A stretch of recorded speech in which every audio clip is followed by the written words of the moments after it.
আমি 4 আগস্টে কারণ বাজার সোনারগাঁ সিগন্যালে আমার গুলি লাগে আর কি। প্রত্যাশা যোগ্য ন্যায় ইনসাফের ভিত্তিতে সঠিক দলিল এবং প্রমাণের ভিত্তিতে ইনসাফ রায় হোক, এটাই চাই। আর এবং এটা প্রত্যাশা করি যে সর্বোচ্চ বিচার হোক। ওনাকে ভারত থেকে যেন নিয়ে আসা হয়, নিয়ে আসা যেন বাংলার মাটিতে যেন ওকে ফাঁসি দেওয়া হয়। এই ফাঁসি আমরা শহীদ পরিবার দেখলে আমরা খুশি হব, কারণ আমাদের ছেলে, এই যে ছেলে, এই ছেলে হারানোর ব্যথা আমি ছাড়া আর কেউ বুঝবে না। কারণ আমি অনেক দুঃখের ভিতরে আছি, অনেক কষ্টে আছি। আমি চাই যেন শেখ হাসিনাকে ভারত থেকে আইনে যেন ওরে যেন ফাঁসি এই বাংলার মাটি দিতে যেন হয়।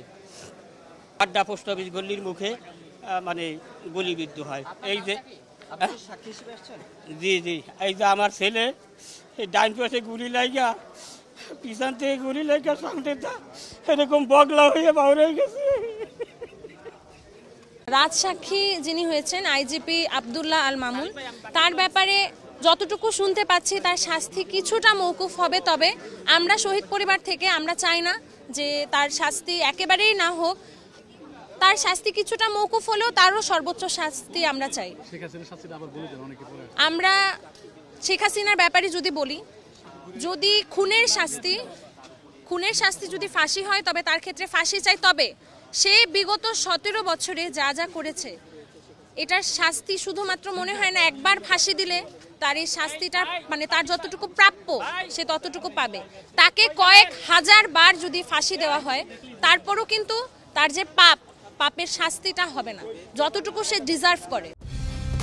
কালার এক্সপার্ট, জর্জ স্যাপ এবং মাইল্ড অন হ্যান্ডস টেকনোলজি সমৃদ্ধ অরিক্স ক্রিস্টাল ওয়াশ আপনার লন্ড্রি এক্সপার্ট।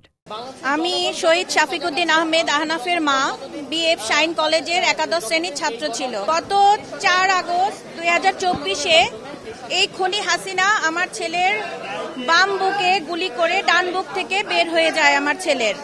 তো আমার আজকে এখানে আসার একটাই উদ্দেশ্য, আমরা শুধু এই রায়টা মানে আজকে তো আদালত থেকে একটা রায় দিয়ে দিবে যে হাসিনার মৃত্যুদণ্ড হবে নাকি যাবজ্জীবন হবে। শুধু এই রায়টা দিলেই হবে না, তাকে ভারত থেকে যত দ্রুত সম্ভব আমাদের দেশের মাটিতে আনতে হবে। এবং আমি একজন মা, সন্তানহারা মা হিসাবে আমি চাই এই খুনি হাসিনার ফাঁসি যেন জনসম্মুখে করা হয়, যাতে আমরা সবাই দেখতে পাই এবং আগামীতে যারাই আমাদের দেশের রাষ্ট্র নির্বাচন করবে তারা যেন এই থেকে শিক্ষা পায় যে আগামীতে যেন কোনো স্বৈরাচার না ঘটে। আমি সাংবাদিক শহীদ তাহির জামান প্রিয়র মা। আজকে আমরা এসেছি এখানে যে আমরা নিশ্চয়ই একটা সুষ্ঠু বিচার এবং সর্বোচ্চ শাস্তি যাতে শুনে যেতে পারি বা দেখে যেতে পারি। এসএসসি পরীক্ষার্থী ছিল 2024-এ, 5টা পরীক্ষা দিয়েছিল। তারপর মিরপুর 10 গোল চত্বর এরিয়া গুলিবিদ্ধ হয়ে ইন্তেকাল করে। আমরা চাই আজকের দীর্ঘদিনে আমরা আশা করছিলাম যে একটা বিচারের ন্যায় বিচার আমরা চাই। আজকে শেখ হাসিনার আর গণহত্যার যে অপরাধী বিচার হবে সেই বিচারে তার সর্বোচ্চ শাস্তি কামনা করছি আমরা শহীদ পরিবার।